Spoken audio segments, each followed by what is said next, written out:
Hello friends, good morning. Welcome to my amazing सा प्यारा सा channel physics universe. Our today's topic is acceleration due to gravity. Okay, तो पहले इस topic की जो स्टार्टिंग है वो मैं एक एग्जांपल देके करना चाहूँगा। तो गैलीलियो ने एक एक्सपेरिमेंट में कुछ ऐसा किया था कि दो डिफरेंट मासेस लिए थे और दो डिफरेंट साइज़ लिए थे। मतलब कि दो ऑब्जेक्ट है हमारे पास, दोनों के मास अलग है, दोनों के साइज़ डिफरेंट है। इन दैट पर्टिकुलर ऑब्जेक्ट वहाँ पर क्या हुआ कि गैलीलियो ने ये जो पूरा एक्सपेरिमेंट है वो इन वैक्यूम किया। There is no air medium there, so vacuum में किया। तो क्या हुआ कि दोनों ऑब्जेक्ट को फ्री फॉल करवाया इन दी वैक्यूम। अब दोनों ऑब्जेक्ट जो नीचे पहुँचे फ्री फॉलिंग करके, तो दोनों एक साथ पहुँचे। वैसा तो कभी हो नहीं सकता क्योंकि डिफरेंट मास लिया तो जिसका मास ज़्यादा होगा वो पहले पहुँचेगा। क्लियर? बट यहाँ पर हमने वैक्यूम में किया, मतलब कि कोई ग्रेविटी लग नहीं रही। ओके, फिर अब क्या हुआ कि हमने उस एक्सपेरिमेंट को in the effect of gravity में करेंगे। अगर उसको ग्रेविटी में करेंगे तो क्या होगा कि वी नो दैट कि जो ज़्यादा मास है वो नीचे पहुंच जाएगा जल्दी, और जो कम मास है वो थोड़ी देर के बाद पहुंचेगा। तो acceleration doesn't never depend on masses as well as size. So acceleration से क्या होगा कि कंटिन्यूस जो भी ऑब्जेक्ट है उसकी वेलोसिटी कंटिन्यूस रेट से बढ़ती चली जाएगी। वो कंटिन्यूस रेट से बढ़ती चली जाएगी, इसीलिए ज़्यादा मास होगा तो उस पर ज़्यादा फोर्स लगेगा तो वो जल्दी नीचे आएगा। तो एक्सेलरेशन नेवर डिपेंड, याद रखना, एक्सेलरेशन कभी भी मास और साइज पे डिपेंड नहीं करेगा। क्लियर?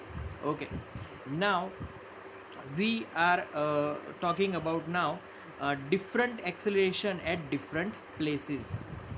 मतलब कि इक्वेटर की बात करें, पोल्स की बात करें। क्लियर? क्योंकि इक्वेटर और पोल्स वी नो दैट कि भाई इक्वेटर में हमारी जो सरफेस है वो ज़्यादा है पोल्स के according in comparison with poles. तो वहाँ पर ज़्यादा होने के कारण, एरिया ज़्यादा है, तो सेंटर से सरफेस का डिस्टेंस कम होगा। सॉरी, कम होने के कारण जो इक्वेटर है उसमें जो हमारा जो ग्रेविटेशनल एक्सेलरेशन है ना, वो पोल से थोड़ा कम होगा। पोल से कम क्यों होगा? क्योंकि पोल्स में थोड़ी सी हमारी सरफेस है वो थोड़ी ऊपर उठी हुई है। ऊपर उठी हुई है मतलब कि जो डिस्टेंस है वो ज़्यादा हो जाएगा। ठीक है?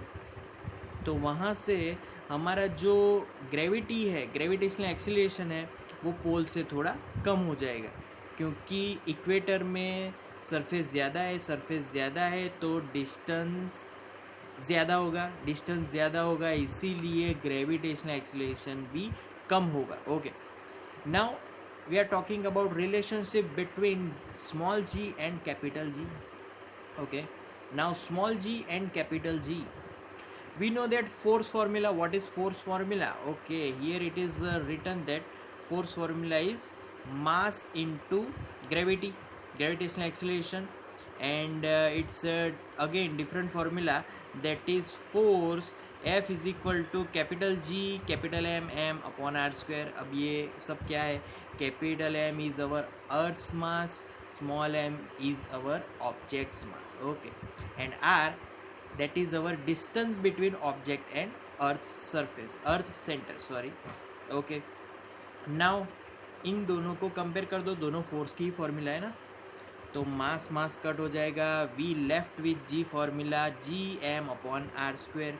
That means that the gravitational acceleration depends on mass which have gravity, not object, and the distance between mass of object and earth center.